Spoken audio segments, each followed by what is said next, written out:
Hey guys, welcome back to the CryptoJobs YouTube channel. I'm your host, and today we're doing a crucial update on Bitcoin.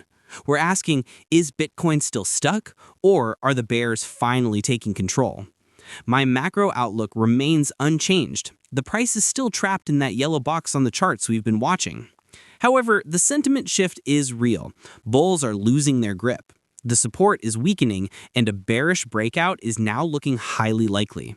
I've been warning about a safe correction toward 94K to 88K for weeks, and I'm still expecting it. The big question is, what if 100K breaks? If it does, the next stop aligns with the long-term uptrend around 89K to 90K. On the short-term charts, we could be seeing a possible head and shoulders pattern on the H4, which is not good. The final technical confirmation for bears would be a monthly close under 102.6K. My bias is likely bearish due to the current momentum. Now, before you go, I want to talk about how you can take your trading to the next level with me.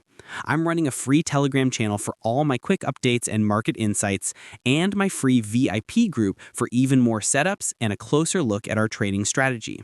The links for both are right in the description. Peace out.